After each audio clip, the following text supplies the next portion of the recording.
अस्सलाम वालेकुम नाजरीन, पाकिस्तान अदबी फ़ोरम के चैनल में आपका स्वागत है। हम यहाँ आपकी खिदमत में मारूफ मज़ार निगार व शायर अज़ीम काजी की ज़ेर तबाह किताब घोड़ा पौड़ी किस्तवार पेश करने की सआदत हासिल कर रहे हैं। आप इस कहानी में अज़ीम काजी के लतीफ़ हिस्से मज़ाह से भरपूर लुत्फ़अंदोज़ होंगे। नाजरीन, घोड़ा पौड़ी की तमाम किस्तें देखने के लिए ज़रूरी है कि आप हमारे चैनल को सब्सक्राइब कर लें और साथ ही बेल आइकॉन को भी क्लिक कर दें ताकि हमारी हर नई आने वाली वीडियो का नोटिफिकेशन आपको मिलता रहे। शुक्रिया। कहानी शुरू करने से पहले मुसन्नफ़ का हल्का फुल्का तारफ़ ज़रूरी है। इस सिलसिले में अपनी किताब में वो ख़ुद यूँ रकम तराज हैं। काजी अब्दुल गफ़ूर नाम है और उस्ताद मोहतरम हज़रत आज़म तौकीर ने बग़ैर सोचे समझे अज़ीम काजी के ओहदे पर फैज़ कर दिया। 2 नवंबर 1976 को शहर कबूला के करीबी गांव 93B में पैदा हुआ।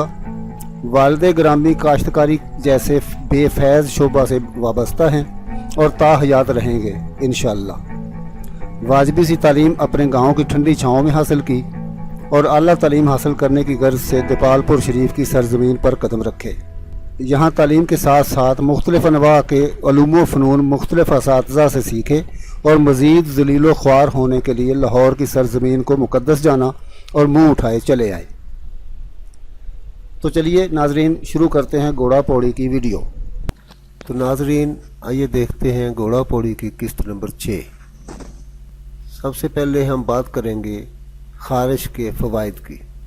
तो खारिश के फ़वाइद ये हैं, खारशी अपनी बीवी से नरम लहजे में बात करता है। वैसे तो इसके कई फ़वाइद हैं, मगर मेरे ख़्याल में इसका सबसे बड़ा फ़ायदा ये है कि इससे आदमी बहुत सी बुराइयों से बच जाता है। ज़ाहिर है, आदमी जब घर से ही ना निकले तो उसने बुराई क्या करनी है। एक और फ़ायदा ये है कि आदमी तन्हाई पसंद हो जाता है, वो किसी से मिलना गवारा नहीं करता। यहाँ ये कहना अच्छा लगता है कि कोई इससे मिलना पसंद नहीं करता। खारिश वाला आदमी बहुत अच्छे तरीके से अपनी फजूल खर्ची की आदत पर कंट्रोल कर सकता है। खारिश करने से एक ख़ास किस्म का लुत्फ़ हासिल होता है। इस लुत्फ़ के हासिल करने के लिए खारिश में मुब्तला होना ज़रूरी है। खारिश इंसान को पाक साफ रहने पर मजबूर करती है। खारिश करने से इंसान को ज़हनी और जिस्मानी सुकून हासिल होता है, वगरना सुकून कहाँ। खारशी आदमी किसी को तंग नहीं करता, बल्कि खामोशी से अपना काम खुद करता रहता है। खारशी तेज़ी से काम करता है। खारिश शुदा शख्स से सब लोग दूर भागते हैं, जैसा कि इंसान खारिश से दूर भागता है। खारशी शर्म व हया का पैकर होता है। खून सफ़ेद होने की सबसे बड़ी वजह खारिश है, इसलिए ये मुहावरा आम बोला जाता है। इसकी भी एक माकूल वजह है, वो ये कि खटमल का खून सफ़ेद होता है और यही वजह खारिश है। गंजे और सूदखोर लोगों के लिए नुस्खा कीमिया है, बसूरत दीगर नाखून बड़े होने चाहिए। खारशी से बड़ा कोई चौकीदार नहीं। हर घर में एक खारशी की मौजूदगी नहायत ज़रूरी है। खारिश के नुकसानात। खारिश खूबसूरती की सबसे बड़ी दुश्मन है। खारिश मेकर यानी खारिश वाला आदमी अगर सोल्जर है तो इसके लिए ये काफ़ी नुकसानदेह साबित हो सकती है, क्योंकि ये ना तो मैदान जंग से भाग सकता है और ना ही लड़ सकता है, क्योंकि जो लुत्फ़ डटे रहने में है वो और कहाँ। डटे रहने पर गौर कीजिए ज़रा। ये बीमारी इस कदर बेशर्म है कि आदमी किसी को मुंह दिखाने के काबिल नहीं रहता। खारिश से ज़ख्म खुर्दा इंसान मक्खियों के लिए दावत आम या दावत तोआम का बाइस बनता है, जिससे ये बीमारी मज़ीद नशो नुमा पाती है। खारिश वाला आदमी हर वक्त मसरूफ़ अमल रहता है और कोई काम गवारा नहीं करता। खारिश वाले हजरात अक्सर एक ही गीत गुनगुनाते हैं और खारिश करते हैं। चैन एक पल नहीं और कोई हल नहीं, नी सैयो नी सैयो नी। खारिश इंसानों और जानवरों के लिए यकसा मुफीद है। खारशी को गुस्सा उस वक्त आता है जब खारिश ख़त्म हो जाए।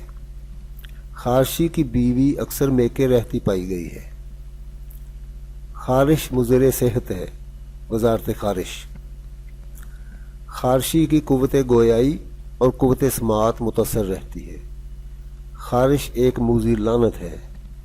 خارشی ڈاکٹروں اور حکیموں کی پسندیدہ ڈش ہے۔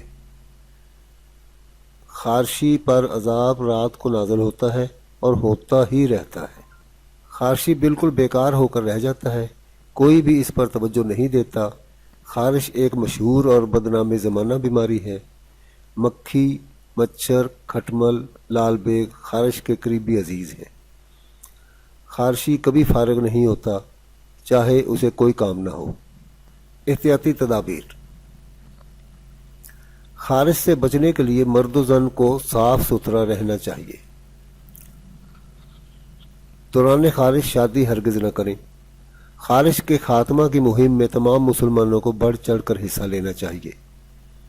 خارشی آدمی سے دور رہنا چاہیے، یہ کسی بھی وقت حملہ کر سکتا ہے اور اس کا حملہ طالبان سے بھی زیادہ شدید ہوتا ہے۔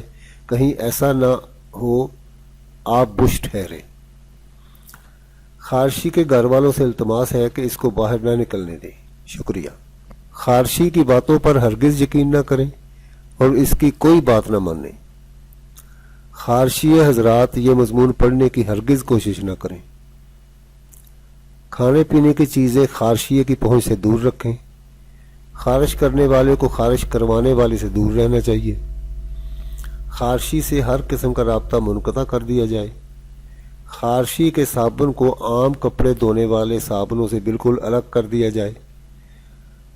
خارش کرنے والا اور کروانے والا دونوں بغیرت ہیں۔ خارشی کا کمرہ خوشبودار، محلے دار، دکاندار اور شاندار ہونا چاہیے۔ خارشی کو دن میں 1 مرتبہ ضرور نہلوائیں، اس کے بعد خود بھی نہائیں اور پھر صابن کو نہلائیں۔ شرط یہ کہ صابن اپنا ہو۔ اس کے بعد غسل خانے کو غسل دیں، پھر آپ کا گھر بھی واجب الغسل ہو جائے گا۔ خارشی سے مصافحہ کرتے وقت ہاتھ پیچھے باندھ لیں، آپ کی مہربانی ہوگی۔ امیر خارشی کی عیادت ہرگز نہ کریں۔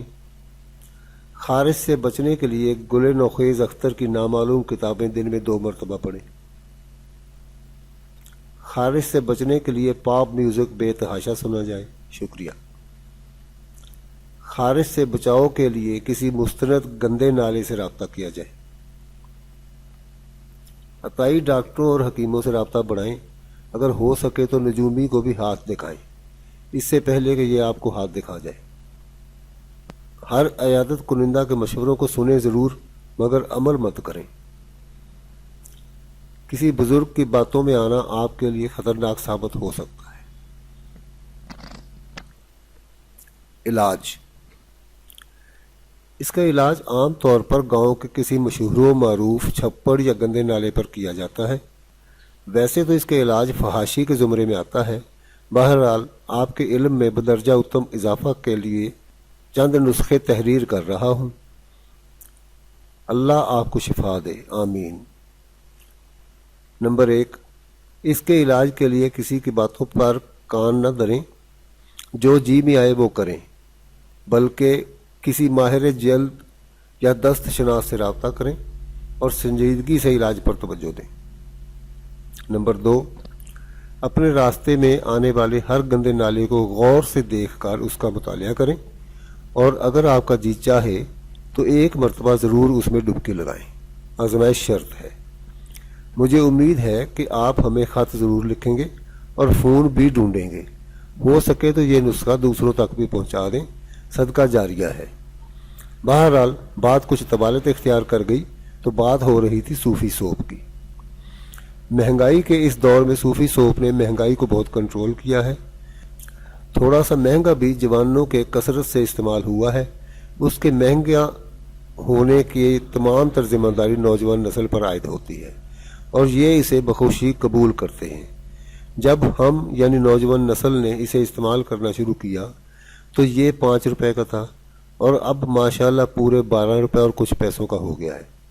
تو ناظرین، یہ تھی گھوڑا پوڑی کی چھٹی قسط۔ امید ہے کہ آپ کو یہ کہانی پسند آئی ہوگی۔ آپ سے گزارش ہے کہ اس کہانی کی پوری پلے لسٹ اپنے دوستوں کے ساتھ شیئر کریں۔ شکریہ۔ ملتے ہیں بہت جلد گھوڑا پوڑی کی اگلی قسط کے ساتھ۔ اب ہمیں دیجیے اجازت۔ اللہ حافظ۔